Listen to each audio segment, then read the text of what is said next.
magandang hapon sa inyong lahat mga kabayan. Welcome back ulit sa aking YouTube channel. Yan. Papunta na po kami sa Mount Kaalasasan. Kasama natin sila nanay ngayon. Si Ate Irene, speaking Mumbai. So tara na po mga kababayan.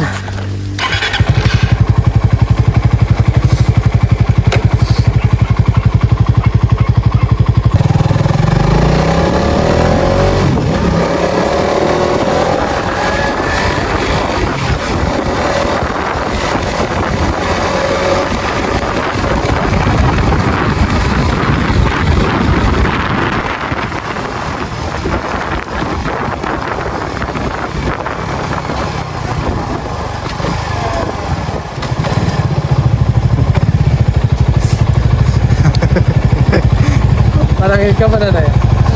Ayan, magpapaalam po muna si nanay sa may-ari. Dito po kasi nakatira yung may-ari sa mountain na yon, Mount Kaalasasan. So kahit magpaalam muna kami. So dito po yung daan mga kababayan, papasok doon sa loob. At makikita po natin kung gaano kaganda yung view mamaya doon sa loob.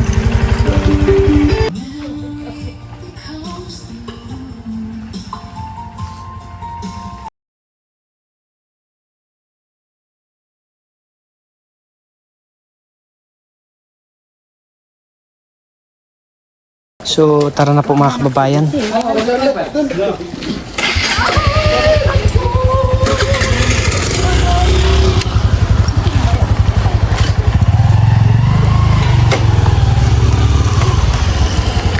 Ya, dari nikah pada. Korang mana?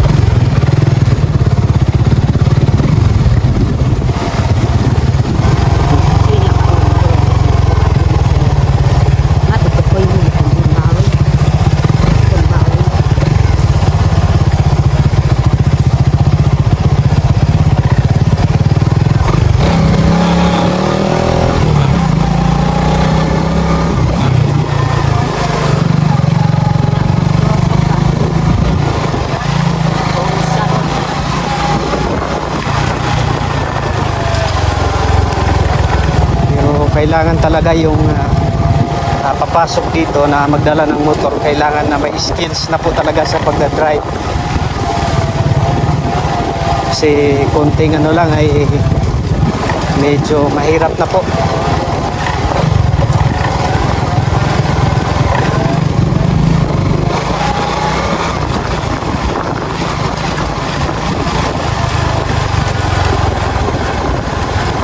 So marami na pong dumadayo dito mga kababayan,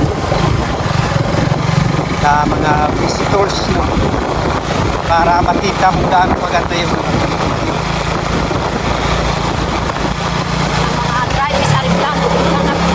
marami na daw pong nakapunta dito mga kababayan, sabi ni Nanay Lorna, na mga piloto at bumisita sa lugar nila dito. At meron daw galing sa Thailand.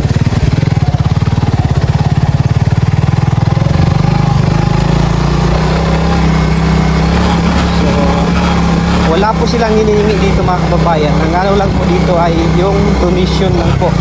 Kung magkano yung ibigay mo dun sa, may donation box po silang inilagay. So kung magkano lang po yung pwede mong ilagay, ay wala po silang hinihingi na presyo kung magkano. Depende kung sa kaloy ba. Depende lang po.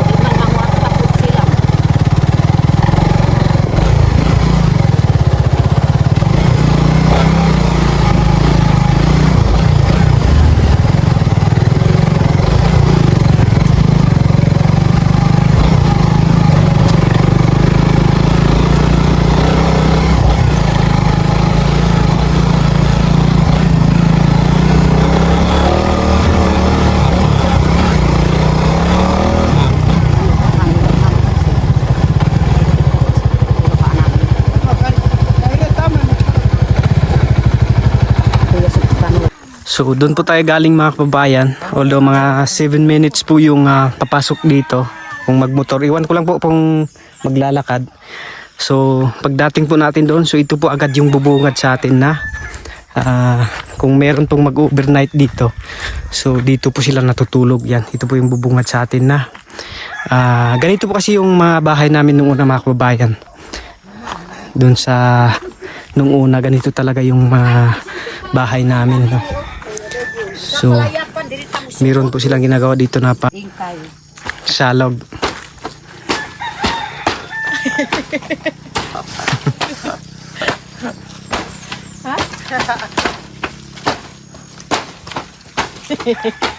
Ikaw nakikipad kay. Kau tuski darang ko. Avocado, Kaun. Plan po namin na gumawa itong tinatawag natin na SLT or School for Living Tradition po. Dahil po para po sa mga next generation, para po maipapakita po namin yung mga ginagawa ng mga kaninunuan namin, yung tinatawag na salog or at saka marami pang iba, yung salog po yun. Ito yung tinatawag na salog. Ito po yung salog. Pag mag-harvest ka ng humay, dito po inilagay. Tapos, ganon-ganonin mo. Yung pagkatapos natin mag-harvest ng humay, so dalhin natin dito. Opo.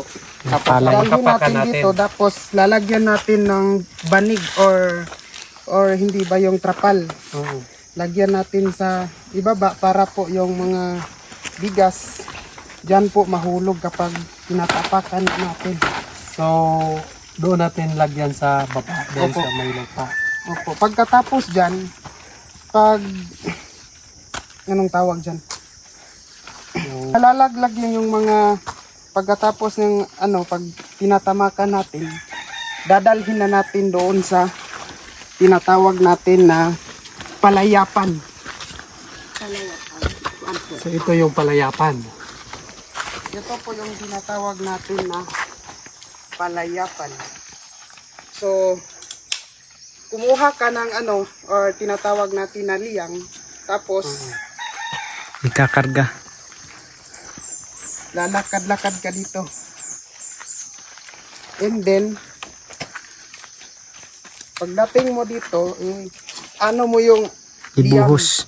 yung nilalagyan ng Ibuhos natin yung palay. tapos ibuhos natin yung palay, pero lalagyan po natin ng yung banig dyan. Pagkatapos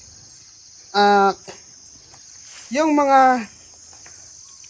Yung walang laman. tawag dyan, Walang laman na palay. yung walang laman na palay, maano siya ng masiparit kung kumbaga. masiparit po yan ng ng Hangin.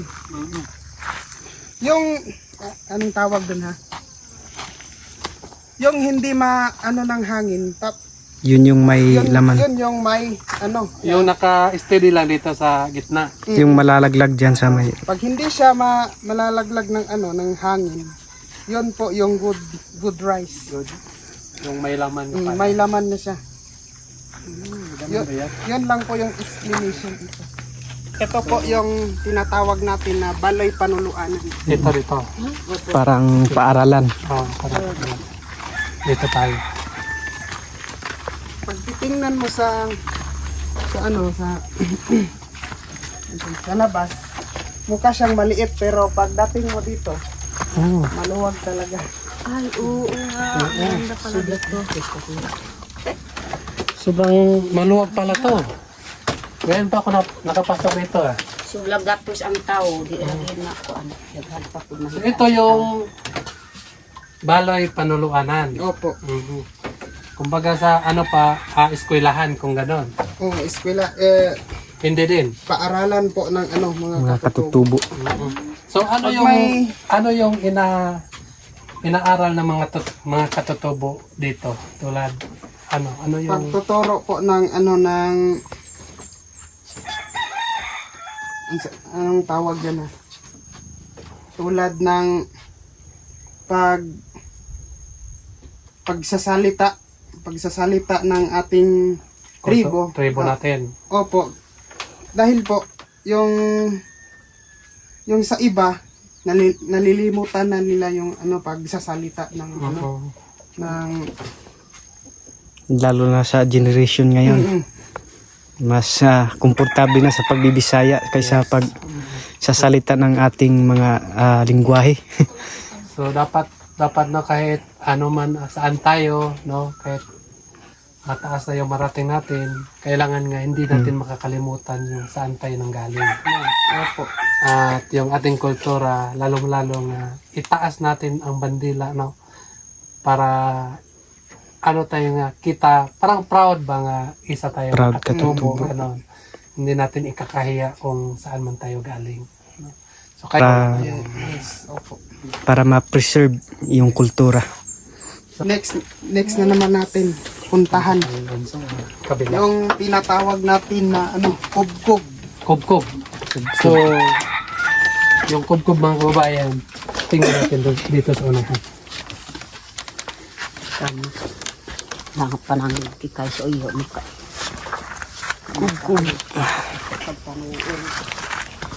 Ito po yung tinatawag natin na kubkub or so bakit po ginagawa tong tinatawag natin na kubkub ay dito po gumagawa nung yung tinatawag namin na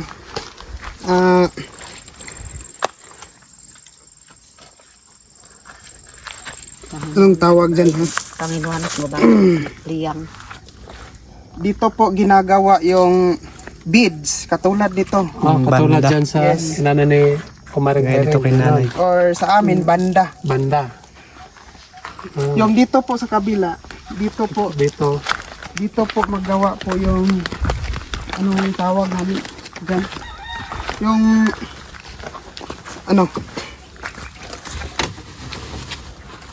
maggawa sila ng liyang dito. Liyang at saka yung mga basket, ganun. Yes, opo. So, iba-iba pala yung paggawaan. Opo. Hindi pwede nga isa lang. Yung isa lang, oo. Hindi pwede.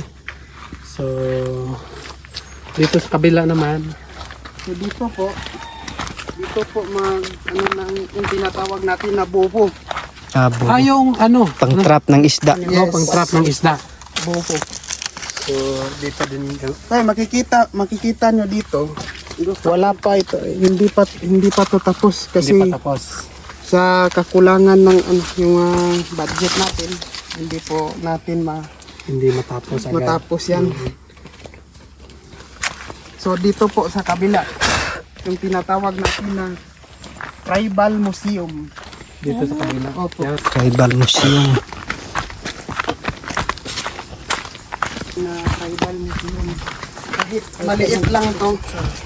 Kasi ginagawa po namin. Makikita mo yung yung tinatawag natin na pana. Paano? Or mayroon po yung yung tawag dyan? Ano yan? Usa. Or binaw. Binaw. Binaw, yan ang binaw. Si Inis Kalasag. Yung tinatawag natin na kalasag. Hala. Sa ano pa yan, yung shield. Ginagamit sa war noon. Oo. Ito po yung ginagamit ni Magellan. Madila nila pula-pula. Lapu-lapo. Lapo. Si Ini ang Lapu-lapo pa. siyang ang patano ko si Ini. Ay, tabala mo na oh. Bangkaw. Bangkaw, tabalo. Mga karaan yun. Ito yung mga damit namin sa tribe. Ano yan? Yan ang bangkaw. Oh, ito po yung bangkaw. So, yung mga kagamitan dito ilagay yung mga tulad Opo. ng Ito Museum. namin ilagay. Pero hindi pa po ito kompleto. Ito po yung yung kanina dito. Ayan. Yung bubo. Bobo sa ano, Pang-trap ng isda. pang trap. Pag makapasok na yung isda dyan, hindi na niya alam pa paano lumabas. Hindi na makabalik. So next na naman tayo. Tayo mga kubayan.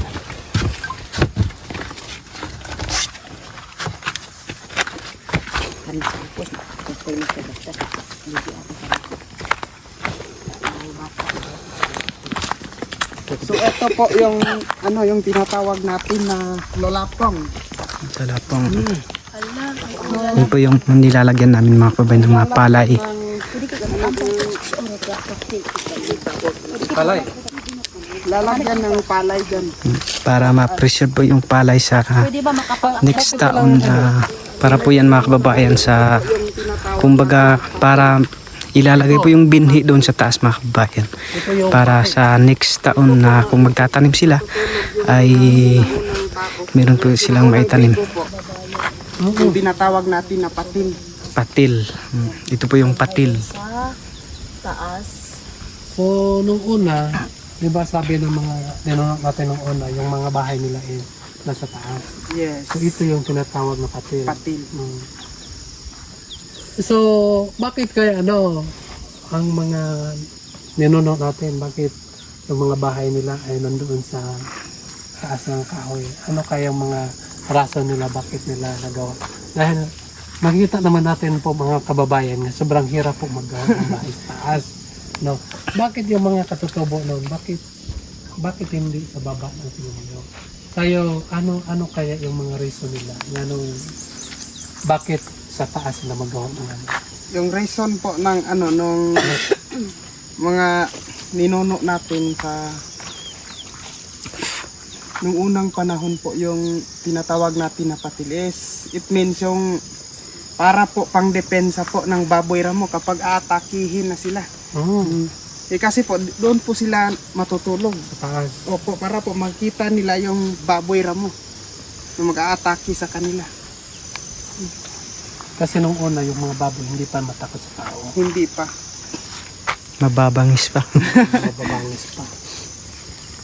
So ito po yung explanation natin. Pwede ba ito akyatin ninyo? Pwede po, pwede. Sige. Yeah, si nanay mag-video. Ikaw na, dali ka na. Akyat kami na. Hindi. Dali ka. Pero dali ka. Tingnan mo na eh. Natuloy ba yan ay?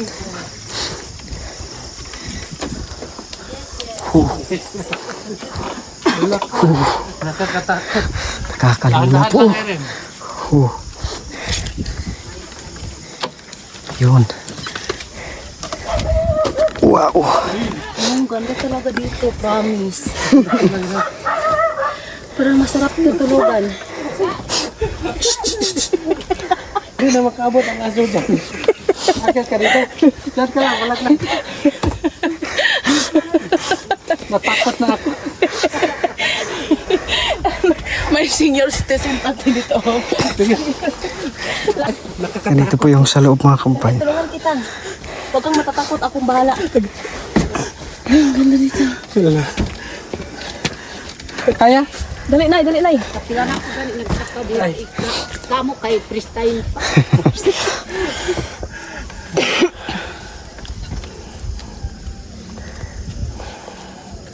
Dali, Nay. Once. Ayan po si nanay. So, mga ito yung mga bahay ng mga linunok namin ng mga kababayan. So, makita natin doon sa baba ay nakakatakot. Nakakalula. Ang ganda po ng view dun sa baba. Diba? Selfie tayo, guys. Ang ganda. Selfie daw. Moriano bus amas bo. Saka pang ito yung picture kay pa sa'yo. Okay. Yun, nakakalula po dun sa baba. Ay, picture kita. Ito na yung picture na. Ito na ruwaro. Pa-picture kayo. Ito yung pasapa na ako eh. Kaya mo yan. Oh. Kaya mo yan. Kaya mo yan. Tara na po mga kababayan, baba na po tayo. Nakakalula po yung nasa baba. Pero kaya naman po. Ha? Bakit?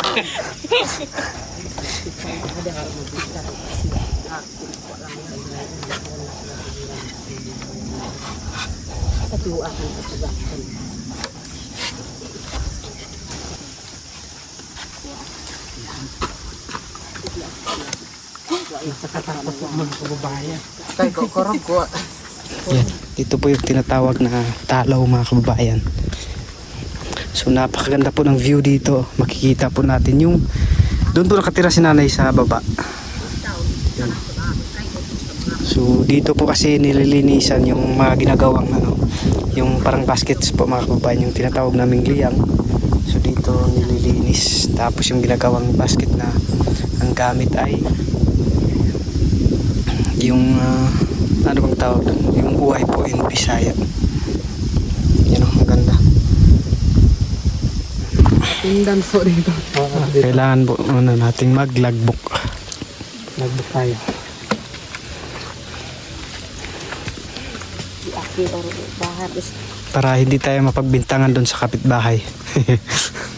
Anong oras? Maraming oras doon, nanay. kuwan. Alas Nawa. 2:55. Ito ang paturasan siya. Tawag dahil doon. Oh, marami. Uy, ako amat oras eh. Uy, kan puunan ta si Lino Iglistak. Hindi kan puun. Hindi kan Kaya puun. ko patay.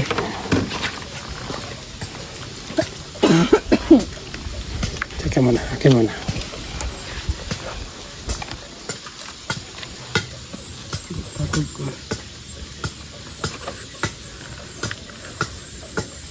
Uy, kapigsaw ka pa kay sino. So dito naman po ay napakaganda po ng view dito. Ayan, presko yung hangin. Nandun po yung bahay ni nanay. Ako. Oh, no. Nandun po yung bahay ni nanay, mga kababayan.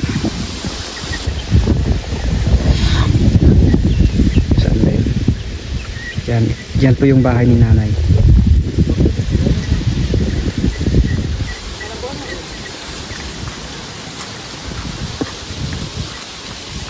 Ito, Stone. Sige. So kailangan muna nating mag-logbook dito.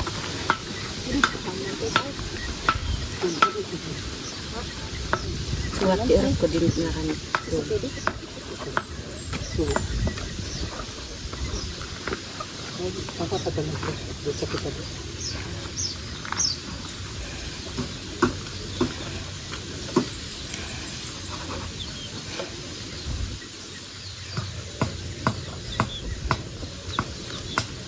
Magkakapun-pun si kanak sa yawan namin. Yes, nakapasok tayo.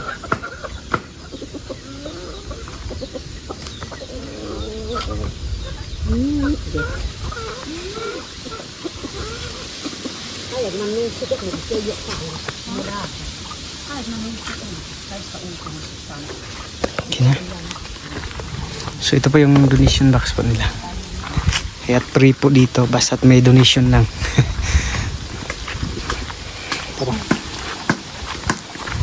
May mga kubo-kubo po dito.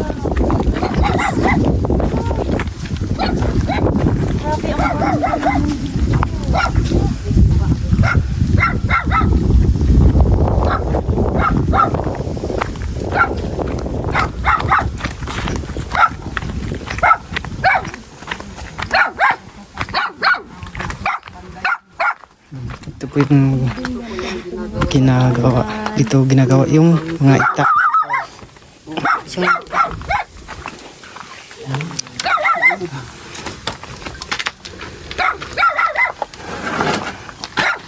So, dito pala mga kababayan yung pandayan. Ito po.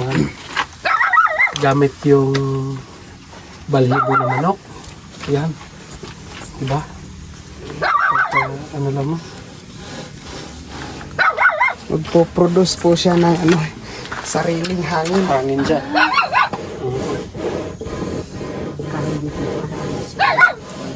So, ito yung ano niya, no? Ito yung kanyang maso. Opo. Grabe. So ito po yung mga kagamitan natin, ng mga sinunang ninuno natin na hanggang na napakahanggang ngayon eh na-preserve po natin pahanggang ngayon. Ito yung tinatawag na pandayan. So, dito pinapanday yung mga kagamitan, Opo. mga katutubo. So, kahit ito lang yung gagawin natin mga kababayan, kailangan dalawa yung magpanday. Opo. Kasi yung isa yung magdiga mo. Yes. No? Hindi pwede yung ganun-ganun. I- Ayan, kaisahan mo. hindi po dapat pa. Ganyan Dapat po. ganun. Yan. So, next na naman mga kababayan. So next natin yung last Last. na puntahan natin. Yung tinatawag natin na panlanglanguan. Kapag nanlanguan, ano ang ibig sabihin? Pananglanguan, sulas po mga kababayan. Languan, sa mga nilulog natin sa unang panahon po yung pag gusto silang makakita ng magagandang tabo sa paligid po. Magganon sila ng magganyan po sila. Mag-akyat po sila ng puno ng kahoy para po makakita po sila ng Magandang tanawin. magandang tanawin sa kaya po ginagawa po namin yung tinatawag na pananglanguan. Presko ng hangin. Hangin ah.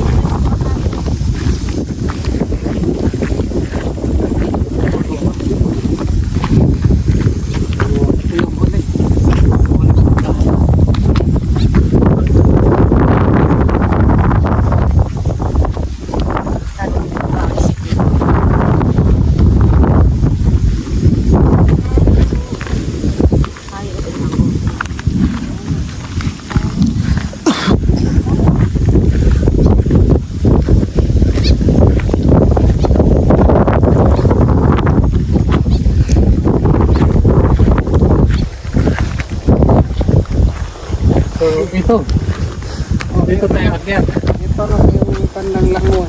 So, dito na tayo mga kababayan sa panglalanguan. Gusto nyo pumunta dito. Balik-balik tayo.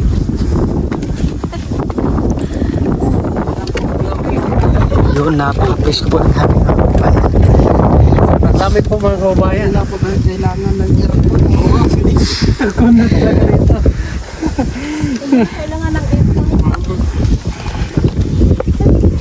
Ayan mga kababayan, so makikita natin yung kapaligiran dito. No? Ang ganda po. Tingnan mga kababayan. Ayan. Nice! Super! Hindi na kailangan ng aircon. Nandito yung aircon. Dito na lang. So kung gusto kayo magpunta dito, punta lang kayo dito mga kababayan. Para makikita din. Ayan.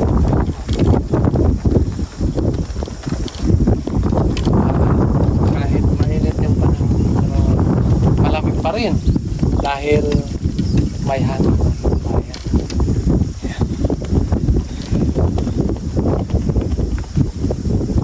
So ito mga kababayan at maamon na po. So kailangan na po namin umuiyak. Napakaganda po talaga dito. So kung gusto niyo pong bumisita dito ay free lang po, no? So marami na pong bisita ang nakapunta dito.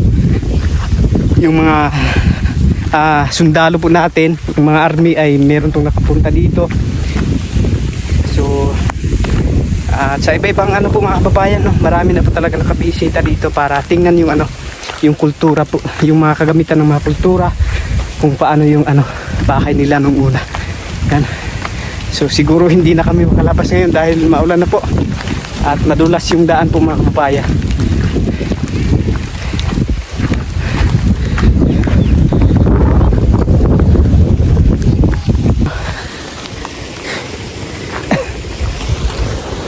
So maganda pong mag-overnight dito mga kababayan.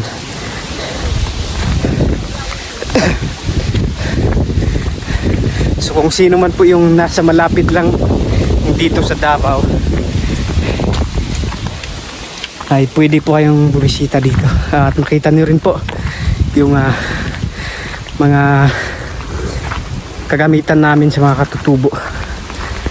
Kumbaga ginawa po kasi ito mga kababayan para ma-preserve yung sa kultura namin, kasi sa amin po ngayon dito ay minsan yung iba ay nakakalimutan na po nila yung aming kultura. Kaya maraming salamat din po sa kay brother na naisipan niyang gumawa ng ganito para sa preservation. Yun po mga kababayan, no? At nag-fogs na po dito sa lugar. At yung lugar na po yun mga kababayan, yung mga Kalasasan ay nakapunta na nga po pala doon si Kuya Eli, no? Na bumisita po siya doon nung nakaraan. At nakita niya na kung gaano kaganda yung lugar na nandun. So hindi po masyado natin makikita yung kagandahan kanina kasi yung area po dun sa makikita natin na view ay natatabunan po ng yung clouds, no, kaya hindi natin masyado makita. So yun, dito ko lang magtatapusin ng video na ito mga kababayan. Maraming salamat po ulit sa inyong walang sawang suporta at panonood po sa aming mga video. At naipakita rin po natin ngayon mga kababayan, no, kung ano yung mga kagamitan ng sinauna at ano yung mga purpose, bakit ginawa yung ganon, no. Yun, maraming salamat po sa inyo lahat sa walang sawang suporta at sa hindi po nag-skip ng ads. Maraming salamat po. So yun lang po, maraming salamat. God bless us all. Bye bye.